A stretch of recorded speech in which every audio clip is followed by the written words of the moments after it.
খারিজি মাদ্রাসায় নজর, তদন্ত ইউপির এটিএস এর তদন্তে ইডি। তৃণমূল নেতা তার বাড়িতে এই মুহূর্তে এখনো পর্যন্ত অনুপ্রবেশ যোগে নজরে বেআইনি ফান্ডিং। হাসনাবাদের রামেশ্বরপুরে খারিজি মাদ্রাসায় উত্তরপ্রদেশ এটিএস, কেন্দ্রীয় বাহিনীর ঘেরা টোপে এতিমখানায় হানা। নজরে মাদ্রাসায় জড়িত তৃণমূল নেতা আব্দুল্লাহ গাজী। আব্দুল্লাহ গাজীর বাড়িতে উত্তরপ্রদেশের এটিএস। কথা বলবো প্রতিনিধি জিয়াউলের সঙ্গে। জিয়াউল, এখনো পর্যন্ত তল্লাশি চলছে। আমার প্রশ্ন, এই আব্দুল্লাহ গাজী তিনি ওই অঞ্চলে কতটা প্রভাবশালী? দেখো, আব্দুল্লাহ গাজী একেবারে হাসনাবাদের রামেশ্বরপুর এলাকার বাসিন্দা। তিনি প্রভাবশালী এবং তিনি তৃণমূল কংগ্রেসের নেতা।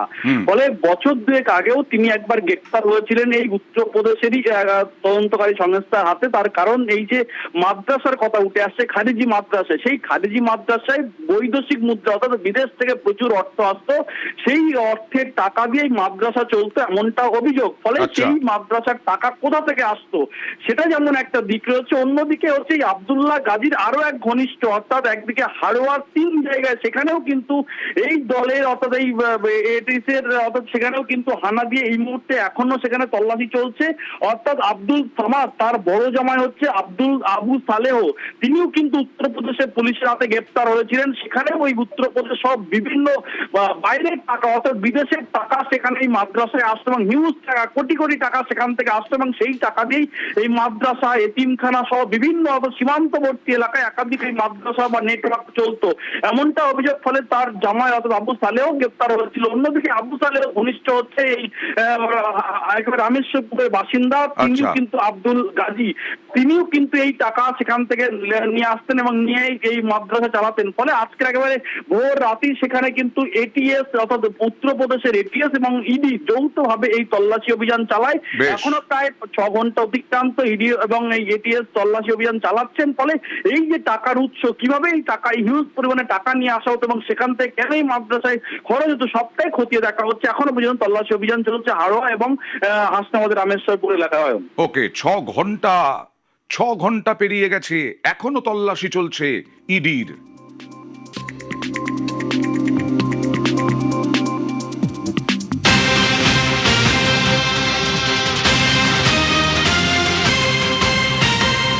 অনুপ্রবেশ যোগে বেআইনি ফান্ডিং, বিদেশি ফান্ডিং, অনুপ্রবেশ সন্ত্রাসে বিদেশি ফান্ডিং। কি জানা যাচ্ছে? বেআইনি লেনদেনে দেশের 13 জায়গায় ইডির তল্লাশি। এখনো পর্যন্ত যা জানা যাচ্ছে যে 13 জায়গায় ইডির তল্লাশি। হাসনাবাদের রামেশ্বরপুরেও ইডির তল্লাশি। 6 ঘন্টা পেরিয়ে গেছে। সরাসরি চলে যাব রওনকের কাছে। রওনক, কি জানা যাচ্ছে এই তদন্ত সম্পর্কে? আব্দুল গাজীর কি ভূমিকা? দেখো, একেবারে যেটা জানা যাচ্ছে, এর আগে যখন উত্তরপ্রদেশের অ্যান্টি টেররিস্ট স্কোয়াড এই আব্দুল গাজীকে গ্রেফতার করে, সেখানে দেখা যায় তার অ্যাকাউন্টে বা যে মাদ্রাসাগুলি বা এনজিও গুলির সঙ্গে তিনি সরাসরি যুক্ত ছিল, সেখানে কোটি কোটি টাকা ঢুকেছে এবং সন্দেহ হয় উত্তরপ্রদেশের অ্যান্টি টেররিস্ট স্কোয়াডের তদন্তকারী আধিকারিকরা মনে করেন যে এভাবেই টেরর ফান্ডিং করা হতো এবং সেই টেরর ফান্ডিং গুলো এনজিও কিংবা এই মাদ্রাসার অ্যাকাউন্টে ঢোকানো হতো। পরবর্তীতে এগুলোকে কাজে লাগানো হতো অনুপ্রবেশের ক্ষেত্রে। ভারতের বিভিন্ন সীমান্ত থেকে বাংলাদেশিদের প্রবেশ করানো হতো এবং এখানে নিয়ে এসে মোটা অঙ্কের টাকার বিনিময়ে তাদের ভুয়ো পরিচয়পত্র বানিয়ে দেওয়া হতো এবং এগুলোর পেছনে বরাবরই এই যোগসাজশ ছিল এই ধরনের কিছু ব্যক্তি।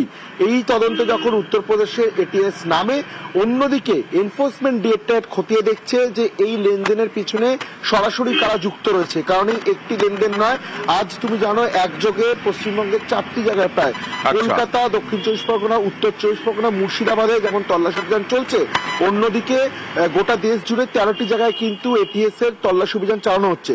সেক্ষেত্রে এই টাকা কারা পাঠাতো, বিদেশে যদি লেনদেন থাকে এই অ্যাকাউন্টগুলো কাদের বা কোথা থেকে এই কোটি কোটি টাকা এদের অ্যাকাউন্টে আসলো, এই আর্থিক লেনদেন খতিয়ে দেখতে কিন্তু এনফোর্সমেন্ট ডিরেক্টরেট প্রতিটি জায়গায় তল্লাশি অভিযান চালাচ্ছে। এবং এটাও জানা যাচ্ছে সিন্ডিকেটের মাধ্যমে বাংলাদেশি রোহিঙ্গাদের অনুপ্রবেশ। তার আগে আমি কথা বলবো, আমার সহকর্মী উত্তরপ্রদেশ থেকে রয়েছেন অমিত সিং।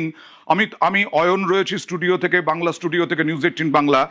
এই যে বিদেশি ফান্ডিং বলা হচ্ছে, এই বিদেশি ফান্ডিং কোন কোন দেশ থেকে আসতো বলে জানা যাচ্ছে?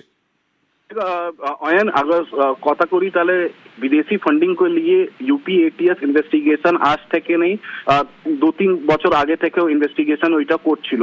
আর ইন্ডো নেপাল বর্ডার কাছে যে যত মাদ্রাসা ছিল ওইখানে মাদ্রাসা ও যত মাদ্রাসা ওইখানে ছিল ও সব বলছে কি যা আরোপ আছে কি বিদেশি ফান্ডিং ওইখানে আসছে নেপাল হয়ে আসছে, তাই জন্য অনেক মাদ্রাসার উপর বুলডোজার অ্যাকশনও দেখতে পাওয়া গেল গত বর্ষে।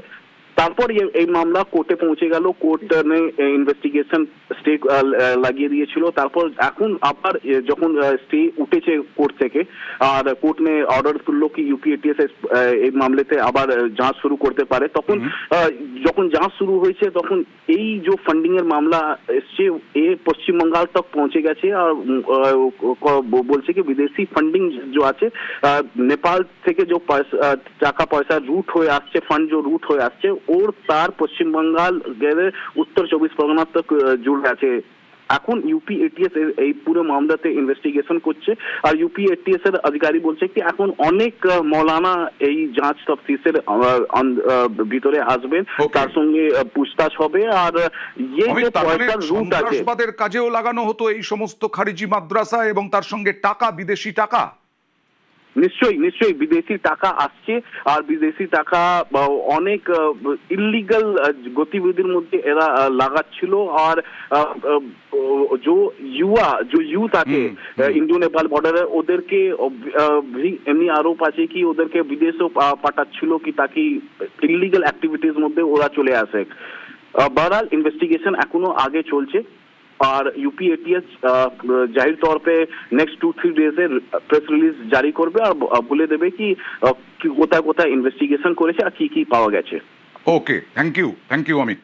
আরো একবার চলে যাব রৌনকের কাছে, কারণ রৌনকের কাছে এইটাই জানতে চাইবো যে সিন্ডিকেটের মাধ্যমে এটাও জানা যাচ্ছে যে সিন্ডিকেটের মাধ্যমে এই বাংলাদেশি রোহিঙ্গা এদের অনুপ্রবেশ করিয়ে তাদের নথিপত্র সমস্ত কিছু তৈরি করা হতো।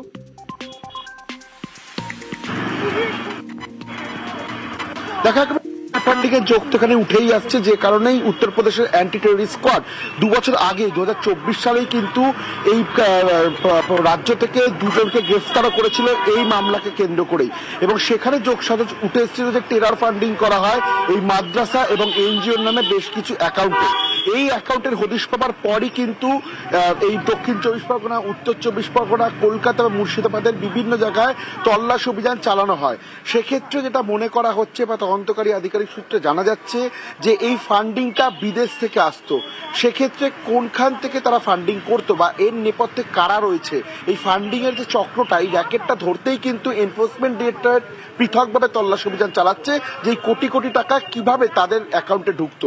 এবং তোমাকে জানিয়ে রাখি যে উত্তরপ্রদেশের এটিএস যে বিষয়টি খতিয়ে দেখছে যে এই টেরর ফান্ডিং এর পেছনে শুধুই কি রোহিঙ্গাদের ভারতে প্রবেশ করানো, অর্থাৎ অনুপ্রবেশকারীদেরকে বাংলাদেশিদের এই ভারতে প্রবেশ করিয়ে ভুয়ো পরিচয়পত্র পাঠিয়ে দেওয়া, নাকি এর পেছনে কোনো জঙ্গি যোগের বিষয় রয়েছে বা এখানে তাদের কোনো একটা স্লিপার সেল তৈরি করারও তাদের কোনো ছক ছিল কিনা, যেই কারণেই এরকম কোটি কোটি টাকা তারা লেনদেন করতো।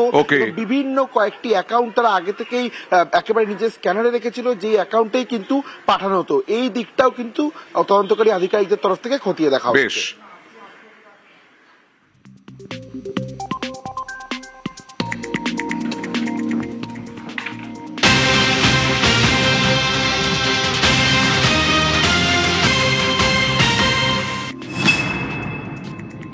আমরা গত কয়েকদিন ধরেই দেখিয়ে আসছি খারিজি মাদ্রাসার দিকে নজর রাজ্যের। এই খারিজি মাদ্রাসা এগুলো ঠিক কয় প্রকার, কিরকম, এইটা গ্রাফিক্যাল প্রেজেন্টেশনের মাধ্যমে আপনাদের দেখানোর চেষ্টা করব যে খারিজি মাদ্রাসা তো স্ক্যানারে, কিন্তু মাদ্রাসা এবং খারিজি মাদ্রাসা কি? স্ক্যানারে খারিজি মাদ্রাসা সরকারি স্বীকৃতি পাওয়া, খারিজও হতে পারে খারিজিও হতে পারে, সরকারি স্বীকৃতি পাওয়া, সরকারি সাহায্যপ্রাপ্ত নয়, কতগুলো রয়েছে দেখুন। 614 সরকারি সাহায্যপ্রাপ্ত নয় 236, সরকারি স্বীকৃতি না পাওয়া খারিজি মাদ্রাসা প্রায় 7000। আর এই প্রায় 7000 খারিজি মাদ্রাসার ওপর এই নজর রাজ্য প্রশাসনের। মাদ্রাসা কত রকমের সেটাই গ্রাফিক্যাল প্রেজেন্টেশনের মাধ্যমে আপনাদের সামনে তুলে ধরেছি। খারিজি মাদ্রাসা হচ্ছে বেআইনি, খারিজি মাদ্রাসা ব্যক্তিগতভাবে মাদ্রাসা চালানো, প্রায় 7,000। এই খারিজি মাদ্রাসাগুলোতে কি বেশিরভাগই কি আসলে সন্ত্রাসবাদ বা এই ধরনের বেআইনি কাজকর্ম করানো হয়, বেআইনি কাজকর্মের প্রশিক্ষণ দেওয়া হয়? সেগুলো সরকারি কি মানে, সরকারি স্বীকৃত প্রাপ্ত যারা মাদ্রাসা তারা যে সরকারি নিয়ম কানুন মানে তারা কি মানে, এই সমস্ত নজরে রেখেছে রাজ্য প্রশাসন। কাজী মাসুম আক্তার শিক্ষাবিদ, তিনি কি বলছেন দেখুন।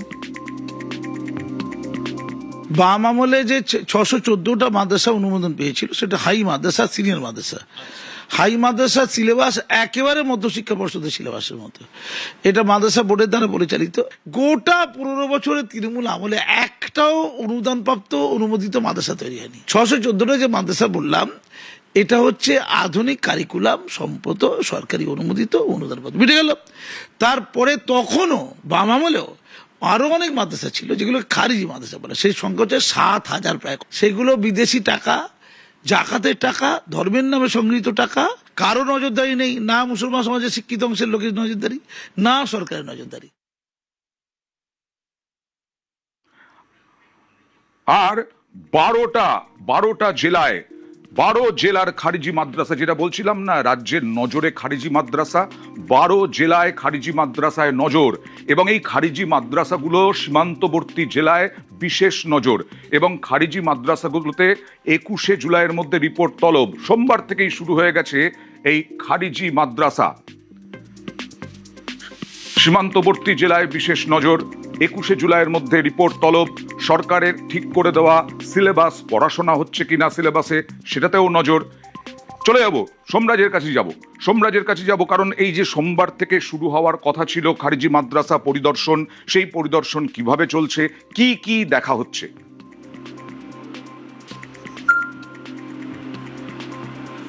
দেখো, ইতিমধ্যেই পরিদর্শনের কাজ প্রায় শেষ এবং আগামী সপ্তাহের শুরুতেই রিপোর্ট জমা পড়তে চলেছে নবান্নে। মূলত যেটা সূত্র মারফত জানা যাচ্ছে যে এই রিপোর্টে একাধিক মাদ্রাসা তারা যে সরকারি পাঠ্যক্রম অনুসরণ করেন না, সরকারি যে বিভিন্ন প্রকল্পের সুবিধা সেই প্রকল্পের সুবিধা দেওয়া হয় না, তা ইতিমধ্যেই বিভিন্ন টিম তাদের রিপোর্টে তুলে এনেছে। বিশেষ করে সীমান্তবর্তী যে জেলাগুলি রয়েছে, মুর্শিদাবাদ, উত্তর 24 পরগনা, উত্তর দিনাজপুর, এই জেলাগুলিতেই দেখা যাচ্ছে যে বেশিরভাগ খারিজি মাদ্রাসা তারা সরকারি সিলেবাস বা সরকারি বিভিন্ন প্রকল্পের সুবিধা মাদ্রাসার পড়ুয়া, অর্থাৎ যেখানে যে সমস্ত পড়ুয়ারা যান তাদেরকে দেওয়া হয় না। এমনকি রাজ্য সরকারের অনুমোদন তো দূরের কথা, রাজ্য সরকারের থেকে কোনো এনওসি এমনকি কিছু অনুমোদনও নেওয়া হয়নি। যেটা সূত্র মারফত জানা যাচ্ছে, এই যে টিম তারা যখন গিয়েছিলেন কয়েকটি মাদ্রাসা তাদের এমন নজরে এসেছে যেখানে এমন কিছু তথ্য তারা পেয়েছেন যে তথ্য আপাতত তারা গোপনীয় রাখছেন। রাজ্য সরকারের শীর্ষ স্তরে তারা এই রিপোর্ট দিতে চলেছেন এবং আগামী সপ্তাহের মাঝামাঝি এই রিপোর্ট জমা পড়ে যাবে নবান্নে। 21শে জুলাইয়ের মধ্যে রিপোর্ট জমা দেওয়ার কথা ছিল। সূত্র মারফত খবর, ইতিমধ্যেই যে 12টি জেলার জন্য কমিটি তৈরি করা হয়েছিল সেই কমিটির রিপোর্ট তারা ইতিমধ্যেই তৈরি করে ফেলেছেন। আগামী সপ্তাহের মাঝামাঝি রিপোর্ট দেওয়া হবে এবং রিপোর্ট দেওয়ার পর রাজ্য প্রশাসনের শীর্ষ স্তরের তরফে সেই রিপোর্ট কেন্দ্রকেও পাঠানো হতে পারে এই খারিজি মাদ্রাসা নিয়ে। অর্থাৎ রাজ্যের যে 12টি জেলায় খারিজি মাদ্রাসা স্ক্যানারে রাখা হয়েছিল এবং দেখা গেছিল যে প্রত্যেকটি জেলায় 2 জন করে বা 3 জন করে WBCS অফিসারদের নিয়ে টিম তৈরি করা হয়েছিল, সেই টিম ইতিমধ্যেই পরিদর্শনের কাজ প্রায় শেষ করে ফেলেছে। ওকে সোমরাজ, আসবো তোমার কাছে। আরো কিছু তথ্য জানার আছে নিউজ 18 বাংলার দর্শকদের জন্য।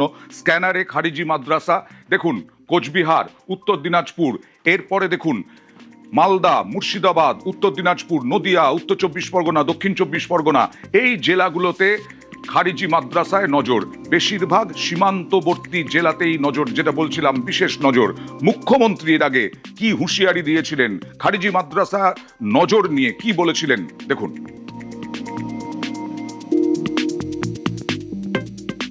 আপনারা ভুল পথে পরিচালিত করেছেন মুসলমানদের। কেন খাজেরি মাদ্রাসায় পাঠাবেন? কেন স্কুল কলেজে পাঠাবেন না? কেন ডাক্তার ইঞ্জিনিয়ার করবেন না? প্রশ্নের উত্তর আপনাদের দিতে হবে। আর এই সমস্ত জেলার মধ্যে, সীমান্তবর্তী জেলার মধ্যে কি মুর্শিদাবাদ, মালদাতেই সব থেকে বেশি এই খারিজি মাদ্রাসা, কি জানা যাচ্ছে এখনো পর্যন্ত সোমরাজ?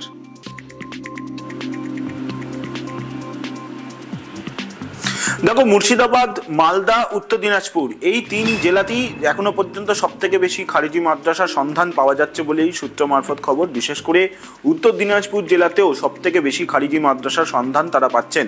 কিন্তু এখনো পর্যন্ত গোটা বিষয়টি জেলা প্রশাসনের তরফে চূড়ান্তভাবে সম্মতি আসার পরেই যে কমিটি তৈরি করা হয়েছিল সেই কমিটি তারা তাদের রিপোর্ট পেশ করবেন। কিন্তু তোমাকে জানিয়ে রাখি, এই যে স্ক্যানারে যেই মাদ্রাসাগুলিকে রাখা হয়েছিল, খারিজি মাদ্রাসা যাকে বলা হয়, কেন রাখা হয়েছিল তার কারণ বিভিন্ন সময় রাজ্য প্রশাসনের শীর্ষস্তরের কাছে অভিযোগ উঠে এসেছিল যে এই মাদ্রাসাগুলিতে সরকারি পাঠ্যক্রম পড়ানো হয় না, সরকারের বিভিন্ন প্রকল্পের সুবিধা দেওয়া হয় না, এমনকি এমন কিছু কিছু বিষয় পড়ানো হচ্ছে যা দেশ বিরোধী। সেই জায়গায় দাঁড়িয়েই এই খারিজি মাদ্রাসাগুলিতে বিশেষভাবে নজর দিতে চেয়েছিল রাজ্য সরকার এবং সেই কারণেই এই টিম তৈরি করে দেওয়া হয় 12 জেলার জন্য, যেখানে দেখা গেছিল বেশিরভাগ টিমেই অভিজ্ঞ অফিসারদের রাখা হয়েছে যারা বিভিন্ন সময় মাদ্রাসা এবং সংখ্যালঘু দপ্তরে কাজ করেছিলেন। কারণ তাদের কাছে গোটা বিষয়টি সম্পর্কে আরো স্পষ্ট ধারণা রয়েছে যে এই খারিজি মাদ্রাসাগুলি কি এবং কেন এই খারিজি মাদ্রাসাগুলিতে তৈরি করা হয়েছিল এবং এই খারিজি মাদ্রাসাতে কি কি পড়ানো হয় এই সম্পর্কে তাদের অভিজ্ঞতা রয়েছে এবং সেই কারণেই তাদেরকে এই টিমে রাখা হয়েছিল। সূত্র মারফত খবর, আগামী সপ্তাহের মাঝামাঝি বিস্তারিত রিপোর্ট জমা পড়ছে নবান্নের শীর্ষ পর্যায়ের আধিকারিকদের কাছে। দেখা যাক সেই রিপোর্ট কতটা ভয়াবহ হতে পারে কিনা, সেই রিপোর্টে কি আছে আমাদের নজর থাকবে।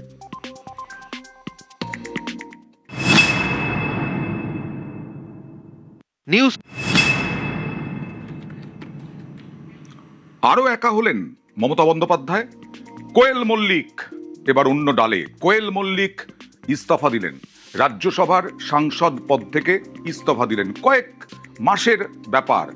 মার্চে 9 মার্চ শংসাপত্র পেয়েছিলেন, এপ্রিলে গেলেন রাজ্যসভায়, তারপরে আজকে মমতা তৃণমূলে ধাক্কা দিয়ে রাজ্যসভার সাংসদ পদ ছাড়লেন। ভূপেন্দ্র যাদবের সঙ্গে তার ছবি দেখা যাচ্ছে। কোয়েল মল্লিক অভিনেতা, রঞ্জিত মল্লিকের মেয়ে। রঞ্জিত মল্লিকের বাড়ি চলে যান অভিষেক বন্দ্যোপাধ্যায়।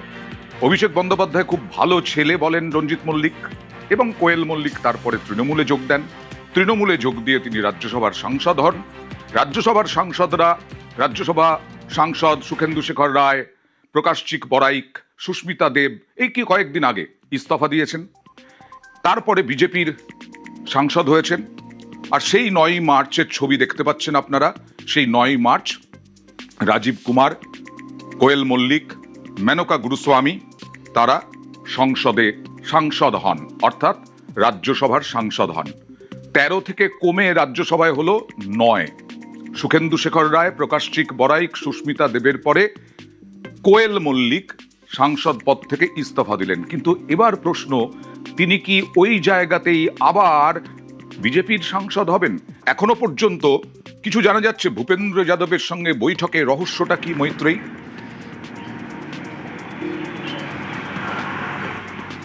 দেখো, সেটাই কিন্তু সব থেকে বড় ইঙ্গিত এই মুহূর্তে ভূপেন্দ্র যাদবের সঙ্গে বৈঠকটাই। তার কারণ কোয়েল মল্লিক ব্যক্তিগতভাবে যখন তার পদত্যাগের ইচ্ছা প্রকাশ করেছিলেন সেই সময় তৃণমূলের যারা পুরনো তৃণমূল অর্থাৎ মমতাপন্থী তৃণমূলের কিছু নেতাকে তিনি জানিয়েছিলেন যে তিনি আর রাজনীতিতে থাকতে চান না, ফলে তিনি পদত্যাগ করতে আগ্রহী হয়েছেন। কিন্তু পদত্যাগ করে তিনি কোনো রাজনৈতিক দল যোগ দেবেন না, এটা তখনকার সময় তিনি মমতাপন্থী তৃণমূলের নেতাদেরকে তিনি জানিয়েছিলেন। কিন্তু আজকে যেটা দেখা গেল যে তিনি আসলেন এবং তার যারা রাজ্যসভার পূর্বসূরিরা রয়েছেন, যারা পদত্যাগ করেছেন, সেই পূর্বসূরিদের মতোই কিন্তু বিজেপির শীর্ষ নেতৃত্ব ভূপেন্দ্র যাদবের সঙ্গে বৈঠক করলেন তিনি, এবং সেই বৈঠক বেশ কিছু সময় ধরে চলল এবং তারপরই ভূপেন্দ্র যাদবের সঙ্গে বৈঠকের পর উপরাষ্ট্রপতির বাসভবনে গিয়ে সেখানে গিয়ে পদত্যাগ করে আসলেন কোয়েল মল্লিক। এবার তার বিজেপিতে যোগদানের সম্ভাবনা কেন প্রকট হচ্ছে, তার কারণ তার পূর্বসূরিদের ক্ষেত্রেও দেখা গিয়েছে তারা যখনই পদত্যাগ করেছেন তার আগে বা পরে তারা কোনো না কোনো শীর্ষ নেতৃত্বের সঙ্গে, হয় ভূপেন্দ্র যাদব অথবা নিশিকান্ত দুবে, তাদের সঙ্গে দেখা করেছেন, বৈঠক করেছেন। কখনো বা হেমন্ত বিশ্ব শর্মার মতো নেতার সঙ্গেও তারা দেখা করে কথা বলেছেন, যেটা সুস্মিতা দেবের ক্ষেত্রে দেখা গিয়েছিল। ফলে কখনো না কখনো তারা বিজেপি নেতৃত্বের সঙ্গে দেখা করেছেন এবং তাদের যে একটা ইনক্লিনেশন রয়েছে সেটা তারা কোথাও বুঝিয়ে দিয়েছেন এবং কোয়েল মল্লিক এখনো পর্যন্ত তার পদত্যাগ নিয়ে খুব স্পষ্ট করে কেন তিনি পদত্যাগ করলেন এবং তার আগামী দিনে কি পদক্ষেপ হবে সেটা নিয়ে তিনি কোনো মন্তব্য না, কোয়েল মল্লিক কোনো মন্তব্য করছেন না। কোয়েল মল্লিককে ফোনেও পাওয়া যাচ্ছে না। কোয়েল মল্লিকের সঙ্গে যোগাযোগ করার আমরা বারবার চেষ্টা করছি। যে ছবি আমরা দেখাচ্ছিলাম, যেটা বলছিলাম, জানুয়ারিতে অভিষেক বন্দ্যোপাধ্যায় গেলেন রঞ্জিত মল্লিকের বাড়ি। রঞ্জিত মল্লিক বললেন খুব ভালো ছেলে অভিষেক।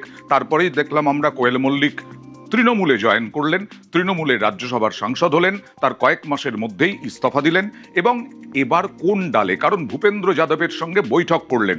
এই নিয়ে রুদ্রনীল ঘোষ, অভিনেতা, তিনি বিধায়ক, বিজেপি বিধায়ক, কিন্তু রুদ্রনীল ঘোষ এই কোয়েলকে নিয়েই বলেছিলেন কোয়েল আস্তে আস্তে দূরত্ব বাড়াচ্ছিলেন। তখন বলেছিলেন তিনি ঠিক সিদ্ধান্ত নিয়েছেন। আজকে কি সিদ্ধান্ত নিয়ে কি বললেন রুদ্রনীল, দেখুন। তিনি একটা সঠিক সিদ্ধান্ত নিয়েছেন। তাকে ওই স্থানে দেখে, অর্থাৎ তৃণমূলের দলীয় পতাকায় রাজ্যসভায় সাংসদ হিসেবে দেখে পশ্চিমবঙ্গের মানুষ বড়ই কষ্ট পেয়েছিলেন। আমার নিজেরও মনে হয়েছিল ব্যক্তিগতভাবে খাপ খাচ্ছে না, এটা বোধহয় কোন একটা ভুল সিদ্ধান্ত কেউ যেন চাপিয়ে দিয়েছে কোনোভাবে। তো যাই হোক, সেখান থেকে তিনি বেরিয়ে এসেছেন, তার জন্য পশ্চিমবঙ্গের মানুষ আমার মনে হয় তাকে শুভেচ্ছা জানাচ্ছেন। তিনি অত্যন্ত গুণী একজন অভিনেত্রী। আমি এটাই এই ক্ষেত্রে শুধু বলতে পারি যে সিনেমা সংক্রান্ত বা শিল্প সংক্রান্ত কাজে তিনি যদি মনোনিবেশ করেন তাহলে খুব ভালো হয়। বাকিটা তার ইচ্ছা, তিনি কি করবেন। আর রাজ্যের শিল্পমন্ত্রী তাপস রায় কি বললেন?